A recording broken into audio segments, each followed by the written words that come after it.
isticmaalka dhugdhugleyda ku dhaqaaqda saddexda taayar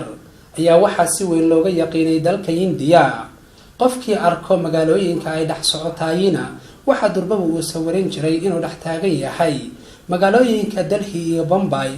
haddase ka duwan muuqaalkani waa magaalada Garissa ee xarunta gobolka Waqooyi Bari. waxaa daqiiqad walba dhaayaha ugu qabanayaan dad fara badan oo isticmaalaya. ha yeeshee Garissa 3 bilood ka hor ma aanay jirin sidan oo kale oo waxaa yareed in dadka ay adeegsadaan tugtugta oo markii hore si weyn looga yaqiinay magaalooyinka ku yaala xeebta sida Mombasa, Kilifi iyo Malindi ee dalkani Kenya. haddaba dadweynaha ku nool magaaladan ma aanay heli jirin xilli ay u baahnayeen gaadiidkan, mana u habboon tahay inay hadda adeegsadaan.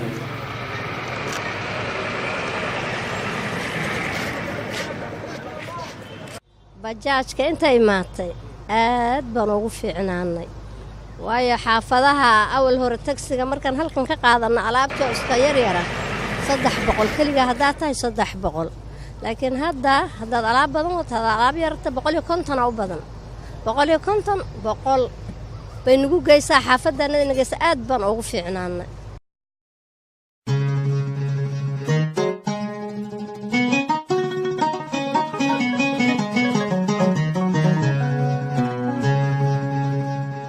qaar ka mid ah kaxeeyaasha dhugdhugleyda ku dhaqaaqda saddexda taayar ayaa waxa ay dhankoodu aaminsan yihiin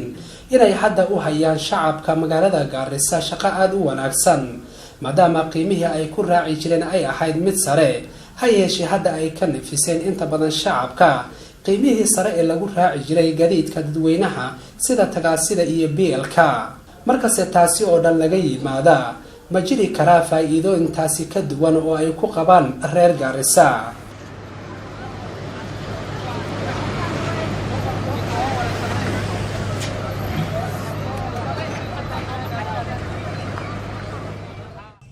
annaka taksi laan ahanay dadka magaalada Garissa ku nool horaan taksi ma weel raaci karin. tugtuga sida loo yaqaanaba nagu soo koranday nagu soo magaalada soo gashay. dadka waxaa jireen dad lugeyn jireen bariyan dadka waxaa moodaa inay isku si gaadiid ku raacayaan. marka bajaajka ani shakhsi ahaantayda saan hadda dareemay yihiin aad baan soo dhaweynayaa, isaaqadana Ilaahay baa bixiya.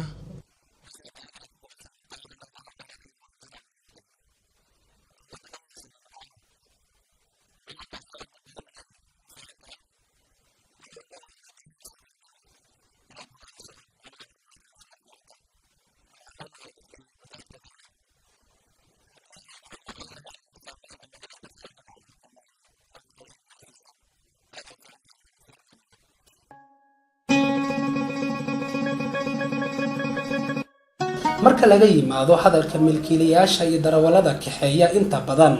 haddana waxaa jira in shacab badan gaar ahaan haweenka ku nool Garissa ay si weyn u isticmaalaan, kuwa oo aaminsan inuu yahay gaadiid aan khatar badan lahayn, haddana si fudud ku geyn kara goobaha ay rabaan iyagoo bixinaya qarshaad aad u yar. anigu waxaan ugu baaqi lahaa bajaajka waa bajaaj waxa weeyaan nabadgelyo asay u imaatay hadda wax dhiba kalamaana kulmin. dadweynahana aad buu ugu dirsan in walba meeshuu rabo oo Garissa afarteeda goonyooda waxay ku geysaa lacag yar oo ama 100 ama 150 ah.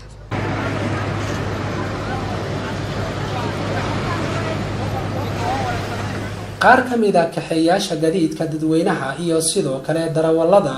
dhugdhugleyda ku dhaqaaqda labada lugood ayaa waxa ay muujiyeen cabasho xoogan, iyaga oo sheegay in gaadiidka cusub ee ku soo biiray suuqa Garissa ay la yimaadeen caqabad danka dhumashada macaamiisha ah. taasi beddelkeedana loo baahan yahay in la helo xeer iyo xad soo hadimeeyo oo aanay ka soo tilaabi karin. waxba uma lahan habla ma waqaano anaga habla sidii masaajidda looga sheegay hablaha qaadin loo dhahay wax naaga oo magaaladan la qaado tugud oo raacdo magaceedii bigi mara bajaajta maxay saameeyso un mataatuuleyda maxay saameeyso waxaan rabaa taksiyaasha yay saameeyso mataatuuleyda, laakiin anaga boodaley wax dhib weyn ugu hayso malaha. maxay saameeysaa bilcaantay badan qaadaan taksiyaasha mugta, marka bilcaantay ka wala qaateen saan kulli maqle. marka maxaa ka dhalinyaro fara badan oo taksi ku shaqaysanaysa oo tugtug gateen.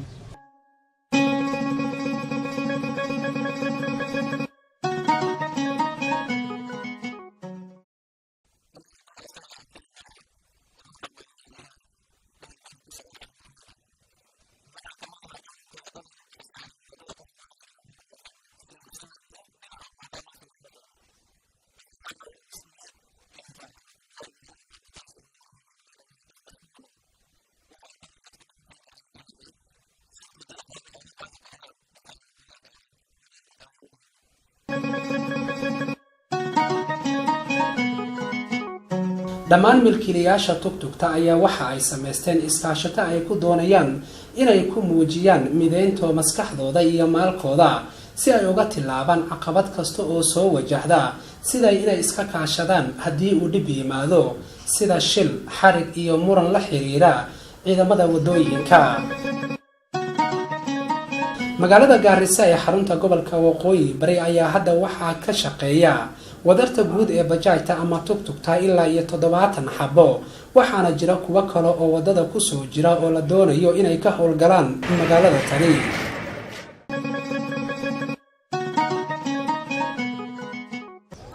sida hadda bool iftiin oo kala waxaan ku qaadnaa bool iftiin gudaha hadii hore loo sii galaya 150 hadii xoogaa sii fogta 200 bool iftiin stage meelaheedana waa iska 100 borofis waa 100 meelaha police station waa 100 bool Missouri meelaha stage waa 100 hadii la sii dhaafo meel 200 jirta meel 150 jirta suuq xoolaha oo kale oo meesha suuq dhaxdiisa waa 100 hadii gudaha bool sagaar ay xagga loo sii galo waa 150 200 burburis meel la dhaha jirta ayadana 200 laakiin bool Madiina area ila bool xagar waa 100 bool cadaan waa 100 ADC 150 bool geesto meel ay dhahaan waa 200 sidaasan ku qaqaadnaa wayna saameysay xaggaba laakiin wax saameys weyn ma jiro waayo dadkeena gabdhaheena ama hooyayaasheena ma raaci karaan boodboodada tugtugta markii la keenay macallimiinta odayaashii iyo culimadiiba way ku farxeen waayo waa bahal oo deegan oo ayadoo dhan maaragtay complete issue-keeda wadato mid labaadna boodboodada dhinaceeda waa bahal laba lu qabto oo accident frequent-keeda aad buu u badan marka culimada aad bay ugu farxeen aad bay u duceeyeen inay tugtugtaan yani gabdhaheena aad bay yani u saacideysay qaasatan gabdhaheena hooyayaasheena dadkeena kale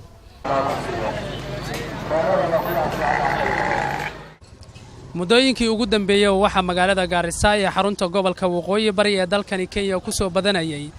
gaadiidka loo yaqaano bajaajta ama tugtugta taasoo ka mid noqotay gaadiidka sida aadka uga howlgala magaalada Gaarisa Axmed Laqaaye wararka STN magaalada Gaarisa